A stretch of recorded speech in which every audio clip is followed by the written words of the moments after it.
रमा अस्पताल के कॉरिडोर में तेज कदमों से टहल रही थी।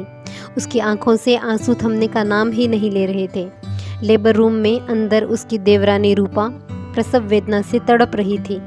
बाहर रमा हाथ में फ़ोन लिए लगातार घर वालों को फ़ोन लगाए जा रही थी, लेकिन किसी का भी फ़ोन नहीं लग रहा था। रमा को ठंड के महीने में भी पसीने छूट रहे थे। उसे डर लग रहा था कि अगर आज रूपा को कुछ भी हुआ तो उसका दोष उसके ही सिर पर आएगा। रमा के सास ससुर कपड़ों की खरीदारी करने बाजार गए थे।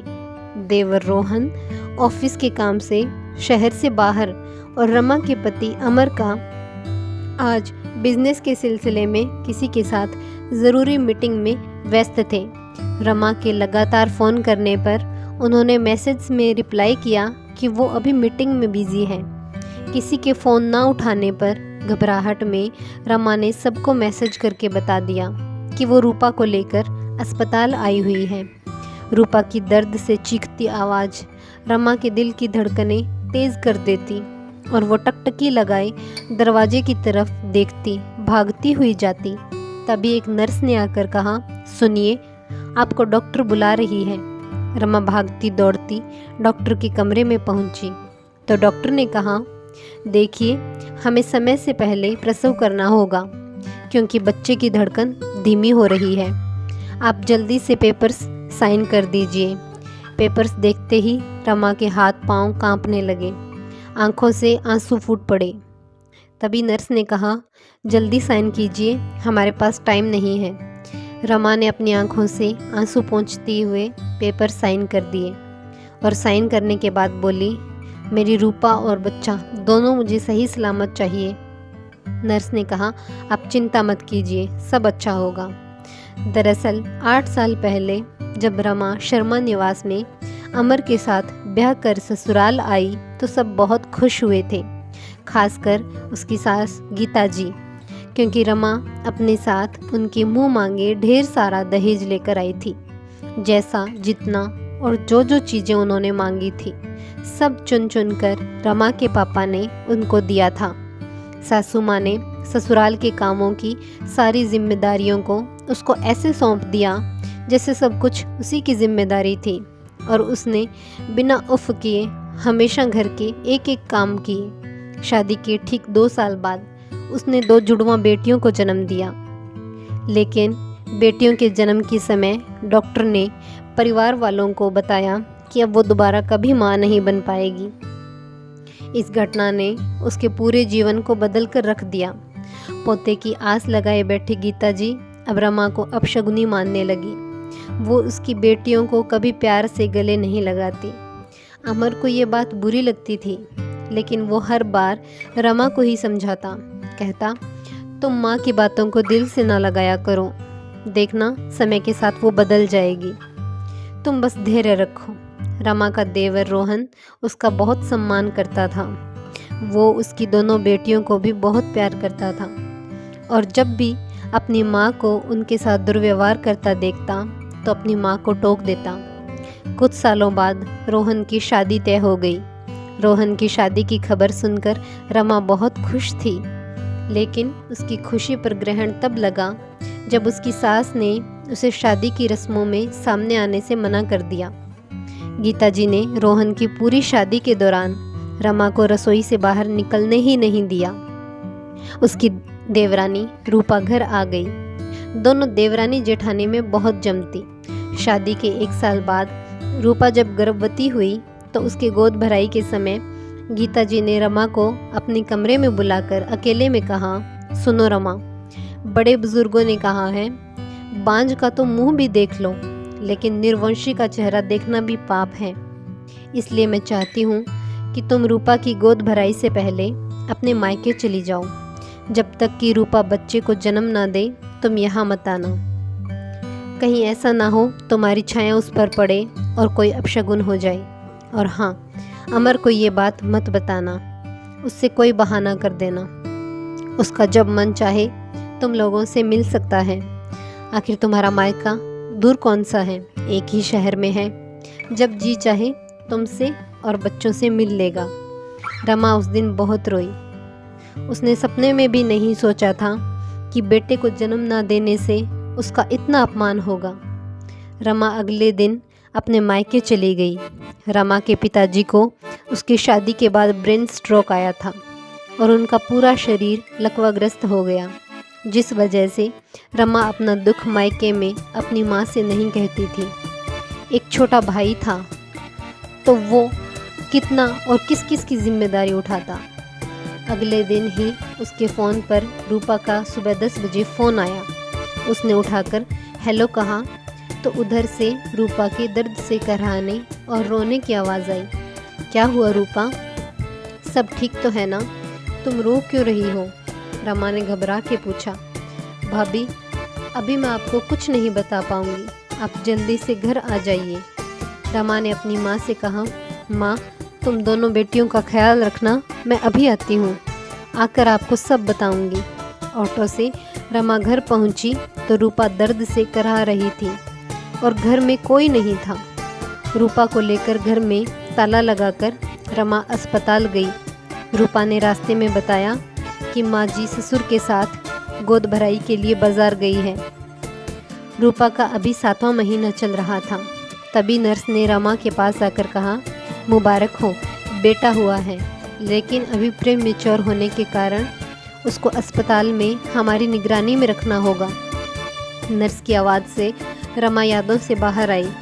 इतने में सभी घर वाले वहाँ आ गए। गीता जी ने आप देखा ना ताव सबके सामने अस्पताल में रमा के गालों पर 2 थप्पड़ लगा दिए और कहा, अब शगुनी, खुद तो बेटा जन्म नहीं पाई, देवरानी की खुशियों में आग लगा दी। मना किया था ना तुझे आने से।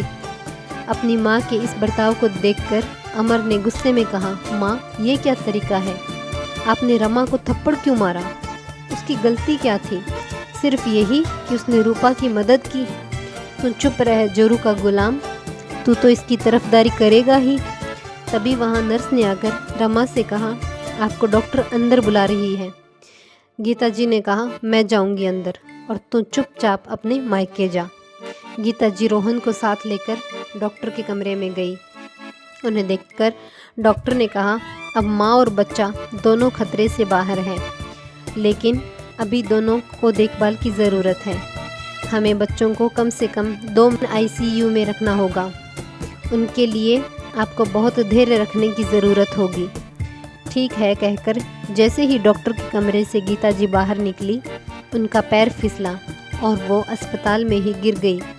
उन्होंने उठने की कोशिश की लेकिन वो उठने में असमर्थ थी और रोने लगी।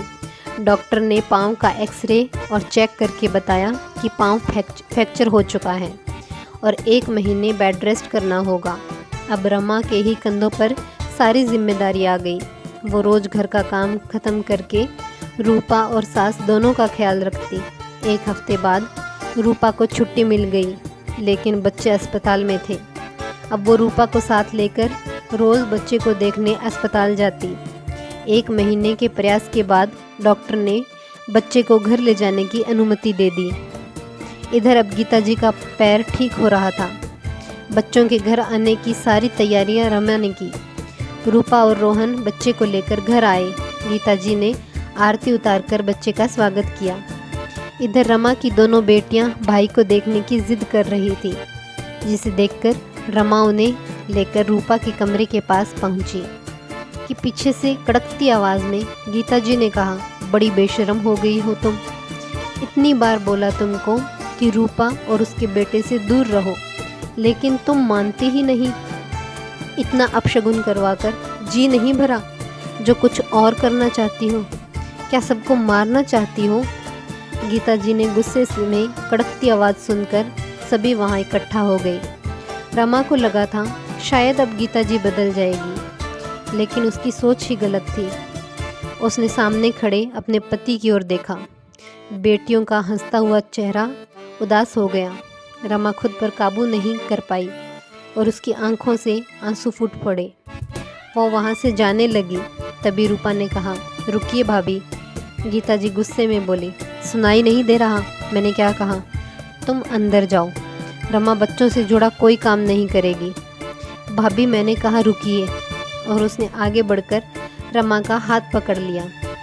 भाभी, यूँ चुप रहकर रोज़ रोज़ अपमान सहन करने से कोई नहीं बदलने वाला, इसलिए आपको बोल रही हूँ। अब बिना बोले काम नहीं चलने वाला। कभी कभी बड़े इतना मजबूर कर देते हैं कि उनको जवाब देकर छोटों को उन्हें आईना दिखाना पड़ता है। रूपा, सुनाई नहीं दे रहा तुम्हें? गीता जी ने दोबारा गुस्से में कहा। सुना माँ जी, अच्छी तरह सुना, लेकिन जिस तरह हम घर पे गंदगी इकट्ठा करके नहीं रखते, वैसे ही मैं आपकी बेकार की बातें नहीं सुन सकती और ना ही मान सकती हूँ। मैंने और रोहन ने आपको बहुत बार समझाया कि आप भाभी को यूँ अपमानित ना करो, लेकिन आप मानने को तैयार ही नहीं। ये तो भाभी है जो आपकी इन बातों को सुनकर रह जाती है, वरना उनकी जगह कोई और होता तो अब तक आपको करारा जवाब मिल चुका होता। आपका तो मुझे पता नहीं, लेकिन मेरे लिए मेरी जेठानी कभी अपशगुनी नहीं थी, ना है ना होगी। मेरे और मेरे बच्चे के लिए ये जीवन दाता है। अगर ये समय से मेरा फ़ोन नहीं उठाती और यहाँ आकर मुझे अस्पताल ना ले जाती तो पता नहीं क्या होता। और दूसरी बात, बेटी को जन्म देने से औरतें अपशगुनी हुई तो आप देवी की पूजा क्यों करती है? तब तो मेरी माँ और आपकी माँ भी अपशगुनी हुई, क्योंकि मैं भी 2 बहनें हूँ और आप 4 बहनें हो। हम दोनों के भी भाई नहीं हैं। तो आप बताइए, क्या ये कहना ठीक है? तुम अपना मुंह बंद रखो, ये घर मेरा है और यहाँ सिर्फ मेरी मर्जी। तभी पीछे खड़े अमर ने कहा, माँ आपने बिल्कुल ठीक कहा, ये घर आपका है तो मर्जी आपकी चलेगी, लेकिन मैं अब रमा का और अपमान सहन नहीं करूँगा, इसलिए मैं ये घर छोड़कर जा रहा हूँ। लेकिन जाने से पहले एक बात बता दूँ आपको, जीवन और मरण सब ऊपर वाले के हाथ में है, हम मनुष्यों के नहीं।